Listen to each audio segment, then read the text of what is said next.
अस्सलाम वालेकुम व्यूवर्स, क्या हाल चाल है। उम्मीद करता हूँ सब ठीक ठाक होंगे। मेरी दुआ है कि आप हमेशा हंसते रहें, मुस्कुराते रहें, हमें अपना प्यार दिखाते रहें। मेरा नाम है साबिर सुल्तान। मेरा नाम है मोहम्मद सादिक। आप देख रहे हैं हमारा यूट्यूब चैनल। हाजिर है एक नई वीडियो के साथ। वीडियो है वर्ल्ड अफेयर की।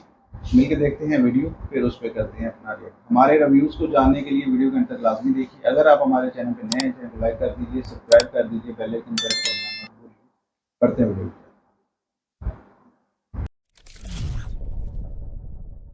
नमस्कार नहीं वेलकम यू वर्ल्ड अफेयर्स। मैं हूं प्रशांत धवन। नाउ ये जो आप फोटो देख रहे हो जो बाइडन की और मोहम्मद बिन सलमान की, इस फोटो को देखकर कई अमेरिकन बहुत ज़्यादा गुस्सा है। और एक्चुअली मैं देख रहा था जो बाइडन जब अपना रीसेंट मिडिल ईस्ट टूर खत्म करके वापस यूएस पहुंचे तो जर्नलिस्ट बार बार इनसे सवाल कर रहे थे कि जो आपने ये फिस्ट बम्प किया है मोहम्मद बिन सलमान के साथ, क्या आपको इसका पछतावा है। और जो बाइडन को रिप्लाई में बोलना पड़ा कि अब तो कोई और सवाल पूछ लो, बार बार वही बात क्यों दोहरा रहे हो। You regret the fist pump, Mr. President? I'm just glad to talk about something that matters. I'm happy to answer questions that matter. और ओवरऑल आप कह सकते हैं जो बाइडन का जो पूरा मिडल ईस्ट दौरा था, जी हाँ, जो बाइडन यूएस से निकले आज से कुछ दिन पहले गए इजराइल में, उसके बाद गए यहाँ पर सऊदी अरेबिया में। ये पूरा टूर एक कंप्लीट डिजास्टर रहा है। जब जो बाइडन इजराइल में भी थे तो काफ़ी इन्होंने गलत स्टेटमेंट्स दे दी। एक बार को ये भी देखने को मिला कि इनको होश थी नहीं कि ये कहाँ पर हैं, ऐसे ही हवा में हाथ मिला रहे थे जबकि कोई वहाँ पर था भी नहीं। और ये आप कह सकते हैं कंटिन्यूअस एक चीज़ देखने को मिलती है। बाइडन को काफ़ी बार समझ नहीं आता कि हाथ कहाँ पे मिलाना है, कब आगे जाना है, कब रुकना है। और इसलिए मोस्ट रीसेंट ट्रिप में भी जब ये पहुंचे सऊदी अरेबिया में इस तरीके से फिस्ट बम्प किया मोहम्मद बिन सलमान को, इवन इनके मिनिस्टर्स को, तो अमेरिकन बहुत गुस्सा हो गए। ये कहा, mister president you have blood on your hands. तो डिस्कस करते हैं कि यहाँ पर हुआ क्या है। क्यों यूएस का मीडिया ही, इवन चाइनीज मीडिया, सब लोग कह रहे हैं कि बाइडन की जो मिडिल ईस्ट ट्रिप थी ये फ्रूटलेस थी, एम्बैरेसिंग थी। काफी कुछ यहाँ पे आपको जानने को मिलेगा। A lot to know, a lot to discuss as always. But before we begin, आगे बढ़ने से पहले आपसे एक सवाल पूछूंगा। हिस्ट्री ऑफ यूनिवर्स में सबसे जो प्राचीन लाइट, एटलीस्ट जिसके बारे में हम ह्यूमन बींग्स को पता है, इसकी रिसेंटली फोटो सामने आई है। आपको ये बताना है कि ये फोटो किसने निकाली है, किस टेलीस्कोप ने निकाली है। ये है यहाँ पे आपकी option: James Webb telescope, Voyager space telescope, option C Hubble space telescope, या फिर option D Arecibo telescope. Comment section में करिए उत्तर, सही आंसर आपको मिलेगा वीडियो के अंत में। नाउ 2018 में जो बाइडन यूएसए के प्रेसिडेंट नहीं थे, ये अपना कैंपेन स्टार्ट कर रहे थे कि ये बनना चाहते हैं प्रेसिडेंट, ट्रम्प को ये हराएंगे। उस दौरान 2018 में जो बाइडन ने एक बहुत ही बड़ी बात बोल दी। इन्होंने ये कह दिया कि अगर मैं पावर में आ गया तो मैं सऊदी अरेबिया को बना दूंगा एक पराया, जमाल खशोगी के मर्डर को लेकर। जमाल खशोगी आपको याद होगा, सऊदी अरेबिया का जर्नलिस्ट था, मोहम्मद बिन सलमान के खिलाफ लिखता था। मोहम्मद बिन सलमान ने प्लान बनाया इसको मारने का। जब ये टर्की में था उस वक्त मोहम्मद बिन सलमान के लोग यहाँ पर गए,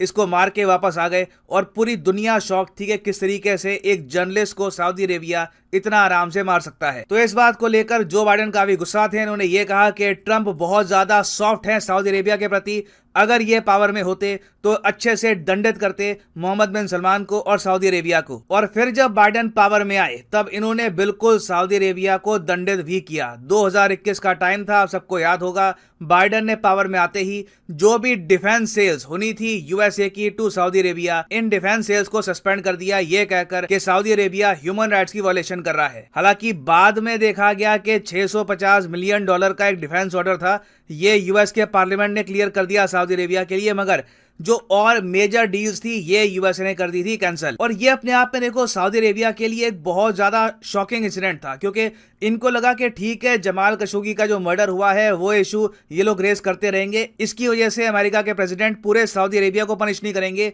मगर ये गलत थे। तो तब से लेकर अब तक हमने देखा है कि सऊदी अरेबिया ने ना एक स्ट्रेटेजिक शिफ्ट किया है, ज्यादा ये लोग प्रो चाइना बने हैं।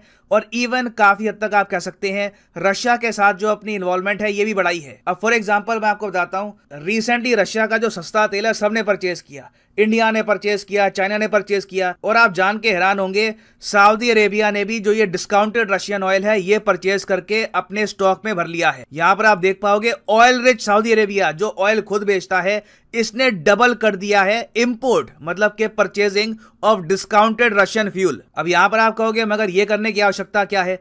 देखो आवश्यकता बहुत सारी है। सबसे पहली बात, अमेरिकन को मैसेज भेजा कि जिस कंट्री को तुम टारगेट कर रहे हो ना उस कंट्री के हम साथ खड़े हैं। ये क्लियरली आप कह सकते हैं एक ऑर्डर डिफाइंग मैसेज होता है। उसके अलावा ये लोग क्या करेंगे, तो ये लोग अपने रिजर्व्स में ये कच्चा तेल भर लेंगे, उसके बाद इस कच्चे तेल का पेट्रोल डीजल बनाकर दुनिया भर में एक्सपोर्ट करेंगे। सऊदी अरेबिया के पास भी आप अगर देखो तो बहुत सारी रिफाइनरीज आपको मिलेंगी। तो जो बाइडेन को ये सब देखकर काफी चिंता हो गई कि ठीक है, इंडिया तो परचेज करेगा तेल क्योंकि उनको नीड है ऑयल की, और कच्चे तेल के जो दाम है दुनिया भर में काफी महंगे हो चुके हैं। तो बाइडेन का प्लान ये था कि ये मिलेंगे मोहम्मद बिन सलमान से, और यहां पर ये दो बातों पर सऊदी अरेबिया को मना लेंगे। पहली बात तो ये, रशिया से तेल परचेज करना बंद कर दो, रशिया को सपोर्ट मत करो। दूसरी बात, तुम खुद इतना ज्यादा ऑयल प्रोड्यूस करो कि इंटरनेशनली कच्चे तेल के जो दाम रिकॉर्ड हाई पे हैं ये क्रैश कर जाएं। तो इसके लिए मोहम्मद बिन सलमान से मिले जो बाइडेन, और अपनी सारी जो पुरानी स्टेटमेंट है सब भूल गए कि मोहम्मद बिन सलमान किलर हैं, इन्होंने मारा खशोगी को, सारी स्टेटमेंट भूल गए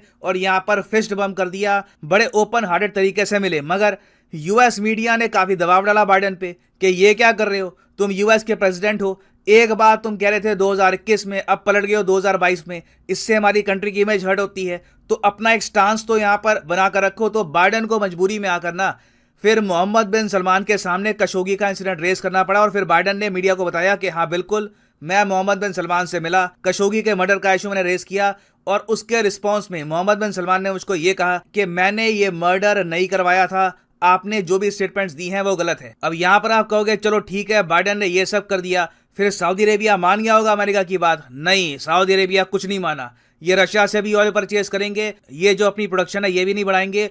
उल्टा मोहम्मद बिन सलमान ने जो बाइडेन को 2-3 बातें सुना और दी, और ये बातें कौन कौन सी हैं। मोहम्मद बिन सलमान ने बाइडेन के मुंह पर यह कह दिया कि इराक में जो अबू ग्राइब प्रिजन है, जहां पे अमेरिका के सोल्जर्स हैं, इन्होंने रेप्स किए हैं, जो प्रिजनर्स हैं इनको टॉर्चर किया, उसका क्या। जी हां, रिसेंटली ये बात सामने आई थी कि इराक की एक जेल है, वहां पर यूएसए के सोल्जर्स ने सेक्सुअल अब्यूज किया, फिजिकल अब्यूज किया बंदियों का, और यूएस मिलिट्री ने अभी तक इस इशू पर कोई एक्शन नहीं लिया। मोहम्मद बिन सलमान ने यह इशू रेस किया कि ये ह्यूमन राइट्स का इशू नहीं है। फिर आगे इन्होंने मेंशन किया शिरीन अबू अकले का। शिरीन यहाँ पे आप देख पाओगे, ये एक जर्नलिस्ट थी, पैलेस्टीनियन जर्नलिस्ट थी, ये इजराइल में कवरेज कर रही थी कि किस तरीके से इजराइल की जो सेना है ये अटैक करती है पैलेस्टीन के लोगों पर। उसी दौरान क्या होता है कि इजराइल की तरफ से गोली चलती है और ये मारी जाती है, और उसके बाद हमने देखा है कि पूरे मुस्लिम वर्ल्ड में शिरीन के लिए सपोर्ट खड़ा हुआ है और इजराइल की निंदा करी गई है। अब जो बाइडेन वैसे ह्यूमन राइट्स के बारे में बात करते हैं, मगर इस जर्नलिस्ट के बारे में जो बाइडेन कुछ नहीं बोले। मोहम्मद बिन सलमान ने इनको काउंटर किया कि खशोगी तो आपको बड़ा अच्छा लगता है जो मेरे खिलाफ लिखता था, मगर शिरीन अबू के बारे में आपने एक प्रॉपर स्टेटमेंट नहीं दिया, आपने इजराइल को कंडेम नहीं किया, इजराइल को आपने अकाउंटेबल नहीं ठहराया कि इनके मर्डर का क्या, ये भी जर्नलिस्ट थी। तो ओवरऑल मैं कहूंगा एक डिजास्टरस टूर था। यहां पे मैं कहूंगा कि एक बार को ना बाइडेन अपने स्टांस पे टिके रहते, सऊदी अरेबिया ना जाते तो ठीक था। अब बाइडेन ने बेसिकली क्या किया है कि अपना दोगलापन भी दिखा दिया है, साथ ही साथ अपनी जो रेपुटेशन है वर्ल्ड स्टेज पर ये भी कम करवाई है। इससे एक बात यहाँ पे साफ हो जाती है कि वर्ल्ड स्टेज पर ना कभी भी किसी से इस हद तक रिलेशंस खराब ना कर दो कि बाद में आपको अगर उनकी नीड महसूस हो तो आप उनके साथ कोऑपरेट भी ना कर पाओ। बाइडेन ने काफी हद तक यही किया था।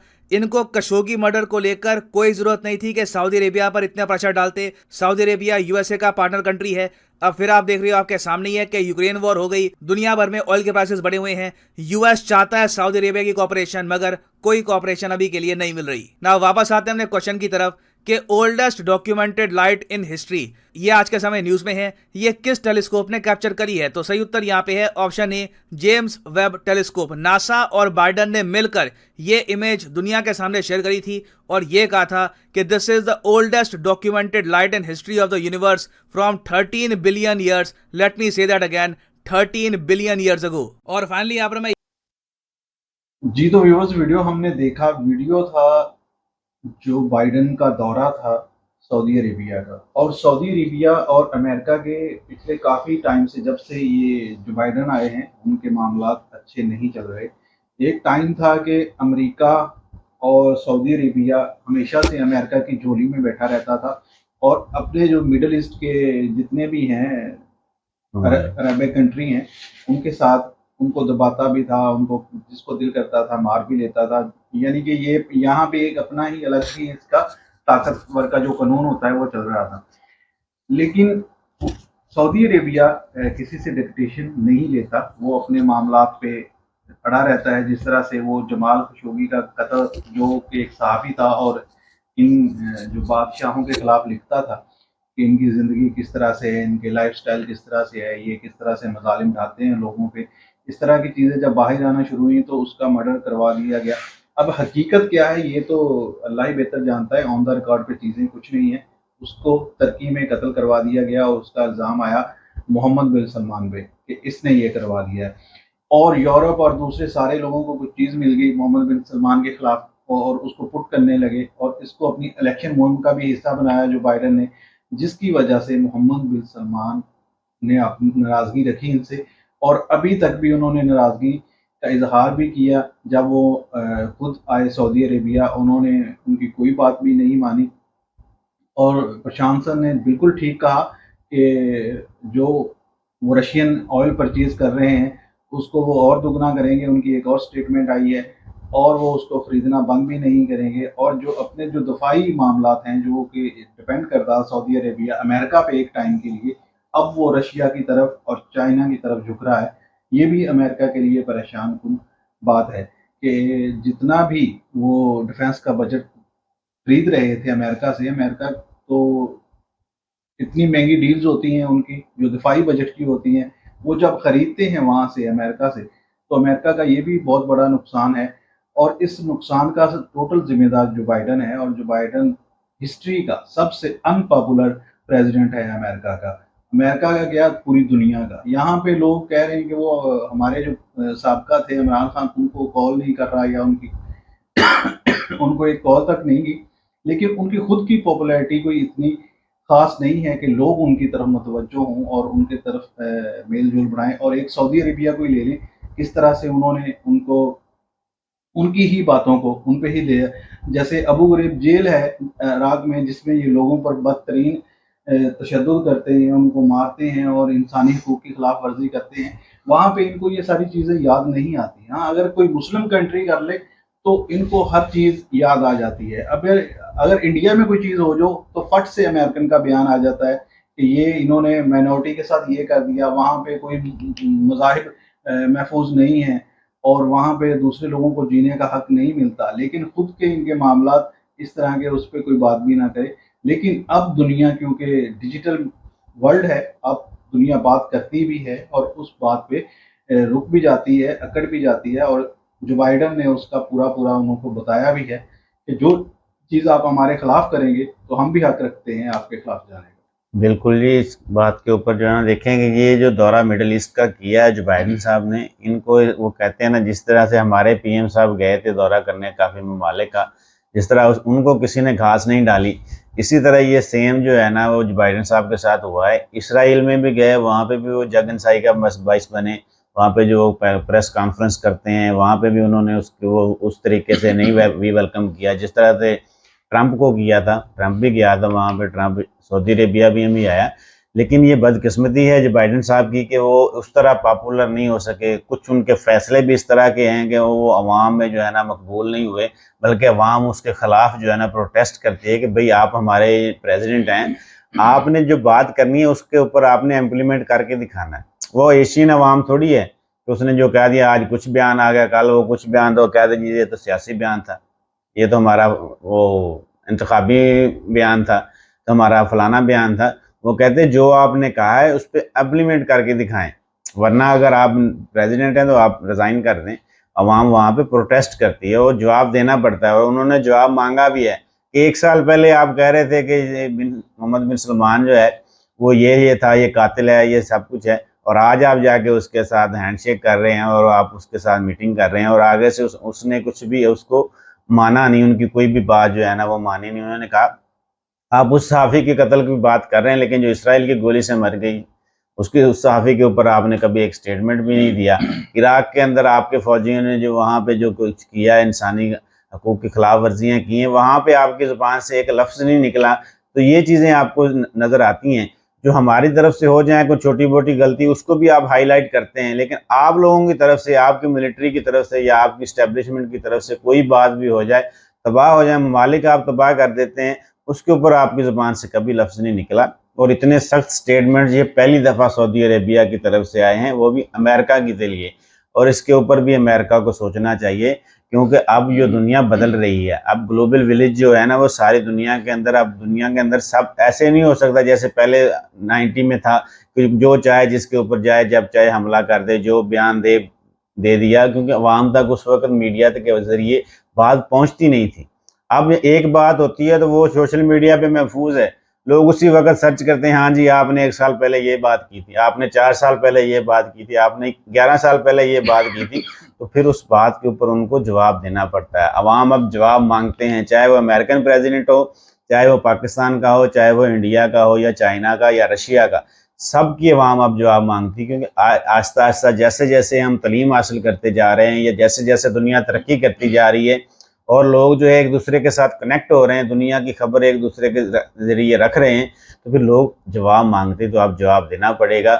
और ये हिस्ट्री की सबसे अनपॉपुलर जो है ना हुकूमत है जो बाइडेन साहब की, और इसके ऊपर अमेरिका को देखना भी चाहिए, उनके गवर्नमेंट को, जो आगे उनका और पिछले दिनों भी जो भारत के जो जयशंकर है उनका दौरा था, वहां पे भी ये बात हुई, तो उन्होंने भी उनके मुंह पे ही कहा कि आप अपने खुद के मामला देखिए, हमारी बात बाद में कीजिएगा। जो ह्यूमन राइट्स का आप इशू उठाते हैं सारी दुनिया के लिए, उसको पहले अपने घर में ठीक कर ले, बाद में हमसे बात कीजिएगा। तो ये बहुत वायरल हुई थी उनकी ये वाली वीडियो। और अब दुनिया अगर इस तरह से अमेरिका को डिक्टेट कर रही है तो अमेरिका का फेलियर है और वो अनपॉपुलर गवर्नमेंट है। और जो बाइडेन मेरे ख्याल में उम्र के उस हिस्से में है, उनको काफ़ी सारी चीज़ें समझ भी नहीं आती कि क्या करना है या क्या नहीं।